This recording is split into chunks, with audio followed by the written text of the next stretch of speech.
कृष्ण पर भरोसा रखते हो और दूसरी तरफ कुंडली दिखाते फिर रहे हो, परेशान हो। इसका मतलब भरोसा मजबूत नहीं है। भाग्य को भी पलटा जा सकता है दोस्तों। मैं आपको एक किस्सा सुनाता हूं, किस्सा महाभारत का, और इसको सुनने के बाद आप डिसाइड करना कि आपका भाग्य कमजोर है, क्या आप भाग्य की वजह से ऐसा कर रहे हैं, या आपका विश्वास कमजोर है। तो अब देखिएगा काम किस पर करना है आप। हरे कृष्णा दोस्तों, नमस्कार, मैं हूं अनुज शर्मा। मैं किस्सा सुनाता हूं उस समय का जब भगवान श्री कृष्ण जो है पांडवों के लिए कौरवों को यह बोलने गए थे कि इनको 5 जगह दे दो ताकि ये भी आराम से खाएं, आराम से रहें और आप भी आराम से रहें। जब कृष्ण ने वहां पर ऐसा बोला तो शकुनी ने दुर्योधन को बोला। शकुनी बोले कि देखो उनका फेवर लेके आया ये जो छलिया है ना, उनके लिए 5 जगह मांग रहा है, तो देखो ये सही नहीं है। दुर्योधन, जिसका नाम सुयोधन था, सुयोधन जो अपने कर्मों से दुर्योधन बना। ये किस्सा ध्यान से सुनिएगा, ऐसा क्यों हुआ। तो जो दुर्योधन था उसने इस बात पर क्रोध जताया और अपने सैनिकों को बोला कि जाओ बंदी बना लो इसे, ये 5 जगह मांगने आया है, ये उनका फेवर लेके आया, इसको बंदी बना लो। अब भगवान श्री कृष्ण को कौन बंदी बना सकता है? कृष्ण तो कृष्ण है। वो पहला वाक्य था, वो पहली बार समय था जब कृष्ण ने अपनी लाइट दिखाई थी, कृष्ण ने बताया था कि मैं हूं कौन।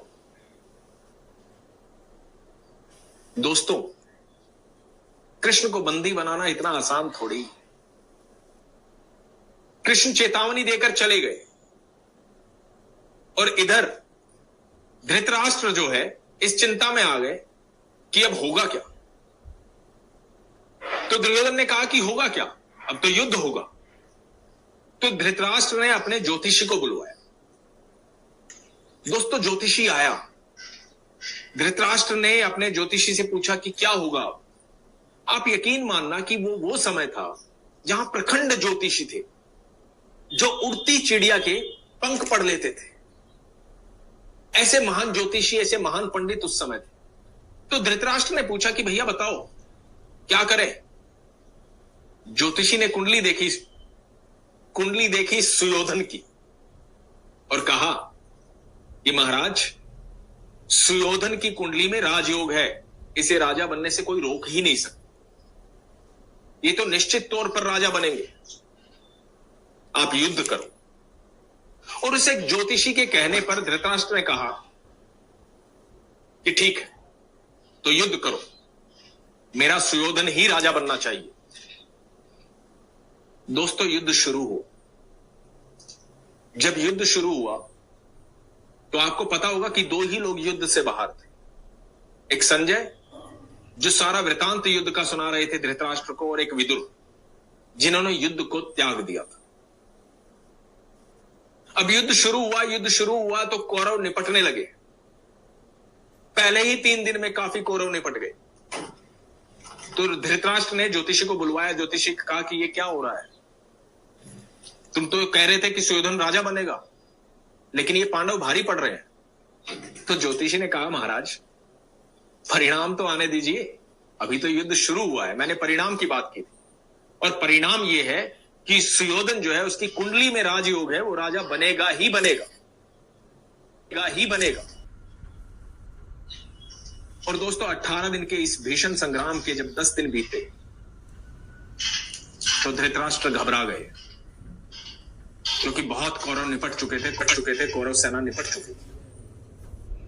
तो धृतराष्ट्र ने उस ज्योतिषी को फिर बुलवाया और ज्योतिषी को कहा कि क्या हो रहा है,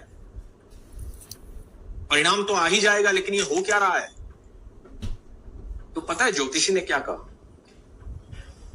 ज्योतिषी ने कहा कि वहां कोई है जिसने नक्षत्रों की दिशाएं बदल डाली, कोई है वहां जो समय और परिधि से परे है, कोई तो है वहां। तो विदुर ने कहा कि कृष्ण है वहां, प्रभु है वहां। हरे कृष्ण। दोस्तों, जहां कृष्ण होते हैं,